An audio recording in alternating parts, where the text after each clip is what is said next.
Good morning everyone. Plasma science academy की online classes में आपका स्वागत है। बीएससी थर्ड ईयर में अपनी यूनिट नंबर 4 एमिनो एसिड चल रही थी, जिसमें अपन ने एमिनो एसिड बनाने की विधियों के बारे में बता दिया था। आज उसमें अपन एमिनो एसिड की बात करें तो एमिनो एसिड में ज्यूटर आयन के बारे में हम आपको बताएंगे कि ज्यूटर आयन क्या होता है और ज्यूटर आयन कौन सी संरचना के रूप में उपस्थित रहता है। तो देखिए, जैसा कि अपन ने बताया था कि एमिनो एसिड में एक समूह क्षारीय होता है और दूसरा समूह COOH अम्लीय होता है। ये वाला समूह अम्लीय है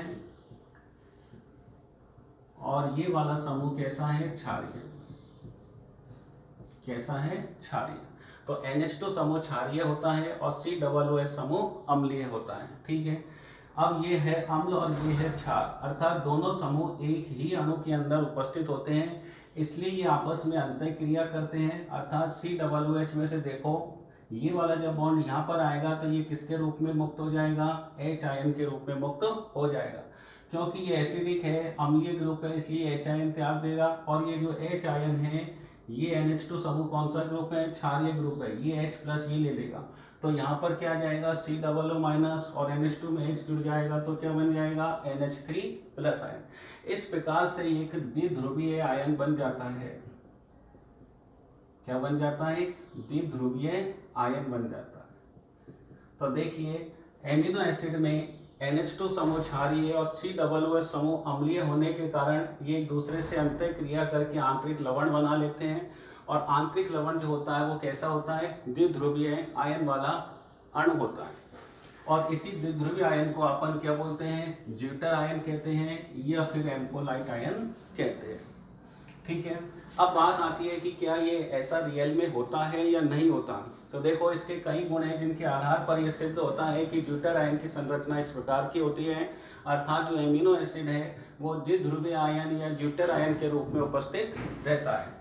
क्योंकि देखो, नंबर 1, इन गुणों के आधार पर अपन ये बता सकते हैं कि ज्यूटर आयन इस संरचना के रूप में उपस्थित रहता है। एमिनो एसिड जो होते हैं, कार्बोक्सिलिक एसिड होते हैं, वो कैसे होते हैं? वाष्पशील होते हैं, कम गलनांक वाले होते हैं। लेकिन अगर अपन उसकी बात करें कि एमिनो एसिड अवाष्पशील होते हैं। कैसे होते हैं? अवाष्पशील होते हैं और क्रिस्टलीय ठोस होते हैं। कैसे होते हैं? अवाष्पशील होते हैं और क्रिस्टलीय ठोस होते हैं। दूसरी बात, ठोस है तो इनका गलनांक और क्वथनांक भी कैसे होंगे? उच्च होंगे। तो इनके गलनांक और क्वथनांक भी कैसे होते हैं? उच्च होते हैं। उच्च गलनांक होते हैं और उच्च ही क्वथनांक होते हैं, बॉइलिंग पॉइंट। तीसरी बात, अपन देखें तो इनका जो द्विध्रुव आघूर्ण का मान है वो भी उच्च होता है। चौथा है, इनका डाइइलेक्ट्रिक स्थिरांक का मान भी काफी उच्च होता है।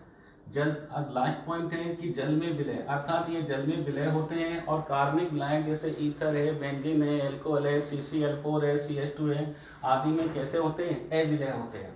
इन गुणों के आधार पर यह सिद्ध हो जाता है कि जो ज्यूटर आयन है या एमिनो एसिड है वो ज्यूटर आयन के रूप में उपस्थित रहता है। ठीक है। अब यदि अपन बात करें इस ज्यूटर आयन की या अल्फा एमिनो एसिड की, कि अब इसमें माना यदि कोई प्रबल अम्ल मिला दिया जाए तो ये किस रूप में उपस्थित होगा, और यदि इसमें प्रबल क्षार की थोड़ी सी मात्रा मिला दी जाए तो यह किस रूप में उपस्थित होगा। तो अब देखिए, ये तो अपना हो गया ज्यूटर आयन। अब यदि अपन इस एमिनो एसिड के अंदर यदि प्रबल अम्ल मिला दे, क्या मिला दे? प्रबल अम्ल मिला दे तो क्या बनता है? धन आयन बनता है। क्या बनता है? धन आयन। क्योंकि प्रबल अम्ल है तो ये प्रबल अम्ल क्या देता है?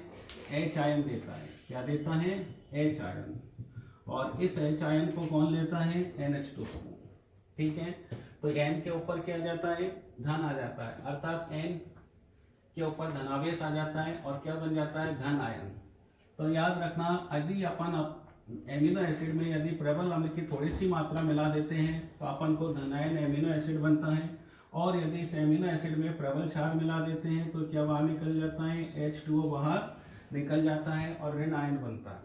तो ध्यान रखना, प्रबल अम्ल की थोड़ी सी मात्रा डाली तो अपन को धनायन मिला, और प्रबल क्षार की थोड़ी सी मात्रा डाली तो अपन को क्या मिला? ऋण आयन। अब बात आती है, ये अपन ने अम्लीय माध्यम में हुए और ये है क्षारीय माध्यम में। ये एमिनो अम्ल अम्लीय माध्यम में हो गया और ये एमिनो अम्ल क्षारीय माध्यम में। माना इस अम्लीय माध्यम में यदि विद्युत धारा प्रवाहित करे, क्या प्रवाहित करे, विद्युत धारा प्रवाहित करे, तो ये कौन है, धन आयन है। बताओ कौन से इलेक्ट्रोड की ओर जाएगा, ये जाएगा ऋण इलेक्ट्रोड की ओर। किधर जाएगा, ऋण इलेक्ट्रोड की ओर जाएगा, ठीक है। और यदि माना ये इसमें भी विद्युत धारा प्रवाहित करे तो ये है ऋण आयन, ये किधर जाएगा, धन इलेक्ट्रोड की तरफ जाएगा। किधर जाएगा, धन इलेक्ट्रोड की तरफ। तो यहां देखो अम्लीय माध्यम में धनायन बना और क्षारीय माध्यम में ऋणायन बना, और विद्युत धारा प्रवाहित करने पर ये धनायन ऋण इलेक्ट्रोड की ओर जाएगा और ये जो ऋणायन है वो धन इलेक्ट्रोड की ओर जाएगा। तो ये हुआ भी अपन ज्यूटेन आयन की संरचना के बारे में। इसके बाद में एक आता है समविभव बिंदु। तो अब देखिए समविभव बिंदु, आइसोइलेक्ट्रिक पॉइंट। तो अपन ने भी बताया था कि यदि अपन एमिनो एसिड में प्रबल अम्ल की थोड़ी मात्रा मिला देते हैं तो क्या बनता है, धनायन बनता है, अर्थात नाइट्रोजन के ऊपर धनावेश आ जाता है। और प्रबल क्षार की यदि थोड़ी मात्रा मिला देते हैं तो क्या बनता है, ऋणायन बनता है, अर्थात ऑक्सीजन पर ऋणावेश आ जाता है। अब समविभव बिंदु की बात करें तो यहाँ देखो, यदि अपन ने अम्लीय माध्यम लिया है, अम्ल मिलाया है, तो ये धनायन बनेगा और धनायन कहाँ जाएगा, ऋण इलेक्ट्रोड की तरफ जाएगा, कैथोड की तरफ जाएगा। और जो ऋणायन बना है वो धन इलेक्ट्रोड की तरफ जाएगा, मतलब एनोड की तरफ जाएगा। तो ये मैंने धनायन बना दिया और ये मैंने क्या बना दिया, ऋणायन बना दिया।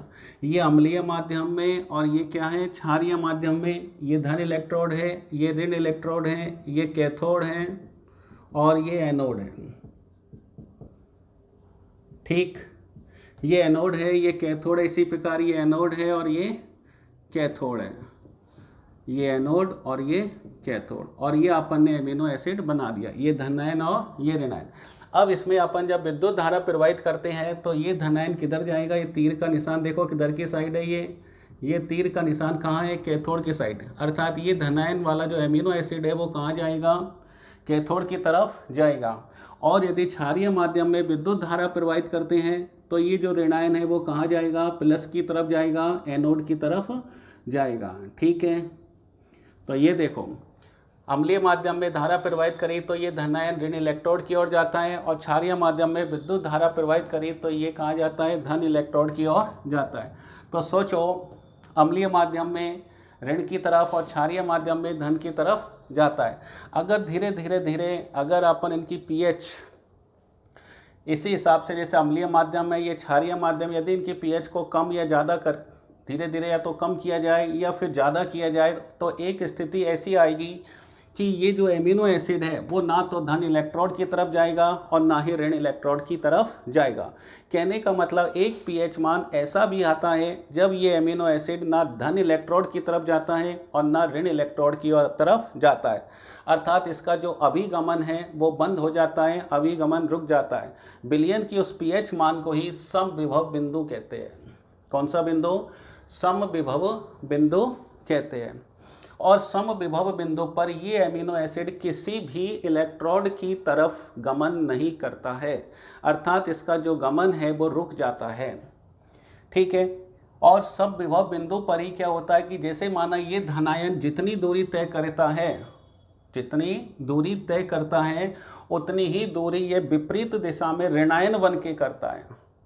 अगर माना समविभव बिंदु पर ये धनायन किधर दूरी तय करेगा, ऋण इलेक्ट्रोड की तरफ, तो ये धनायन ऋण इलेक्ट्रोड की तरफ जितनी दूरी तय करता है तो एक निश्चित दूरी के बाद ये जो धनायन है वो किस में चेंज हो जाता है, ऋणायन में चेंज हो जाता है। फिर ये ऋणायन वापस उतनी ही दूरी बैक साइड में धन इलेक्ट्रोड की तरफ गमन करता है। कहने का मतलब जहाँ से एमिनो एसिड चला था वहीं का वहीं एमिनो एसिड वापस आ जाता है, और उस स्थिति में जो विलयन का पीएच मान होता है वही समविभव बिंदु कहलाता है, अर्थात आइसोइलेक्ट्रिक पॉइंट कहलाता है।